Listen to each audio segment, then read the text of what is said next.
மாநிலத்தில் முக்கிய சுற்றுலா மையமான மூணாரை குப்பைகளிலிருந்து பாதுகாக்க புதிய திட்டங்கள் நடைமுறைப்படுத்தப்படும் என்று உள்ளாட்சித்துறை அமைச்சர் எம்பி ராஜேஷ் கூறினார். சட்டவிரோதமாக குப்பைகளை கொட்டுபவர்களுக்கு எதிராக கடுமையான நடவடிக்கை எடுக்க அரசு தயாராகி வருவதாகவும் அமைச்சர் கூறினார்.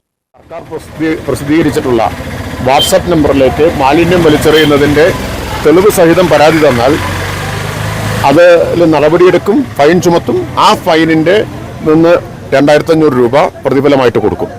അപ്പോൾ അത് വർദ്ധിപ്പിക്കാൻ സർക്കാർ ആലോചിക്കുന്നുണ്ട്. കാരണം നല്ല പ്രതികരണം ഇപ്പോൾ ആളുകളിൽ നിന്ന് ഉണ്ടാവുന്നുണ്ട് എന്നതുകൊണ്ടാണ്. പ്രധാനപ്പെട്ട കാര്യം, മാലിന്യമുക്തമായി പ്രഖ്യാപിച്ച മൂന്നാറിന്റെ ഇന്നത്തെ സ്ഥിതി പരിതാപകരമാണ്.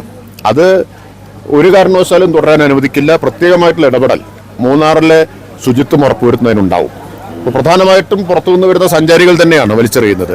എരവികുളം നാഷണൽ പാർക്കിൽ പോലും പ്ലാസ്റ്റിക് വലിച്ചെറിഞ്ഞിട്ടുള്ള കാഴ്ചയുണ്ട്. വഴി ഉടനീളം, ഞാൻ ഈ സഞ്ചരിച്ച വഴി ഉടനീളം വൻതോതിലുള്ള മാലിന്യമാണ്. പ്ലാസ്റ്റിക് കുപ്പികളാണ് നല്ലൊരു പങ്ക്, മറ്റ് മാലിന്യങ്ങളും പാഴ്വസ്തുക്കളും വലിച്ചെറിഞ്ഞിരിക്കുകയാണ്.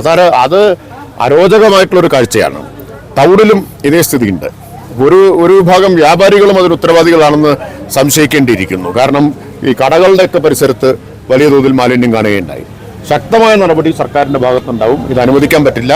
ഒരു തരത്തിലും ആയിരക്കണക്കിന് ആൾ വന്നു പോകുന്ന മൂന്നാർ ഇങ്ങനൊരു ചവറുകൂനയായിട്ട് നിൽക്കാൻ അനുവദിക്കുന്ന പ്രശ്നമേ ഇല്ല.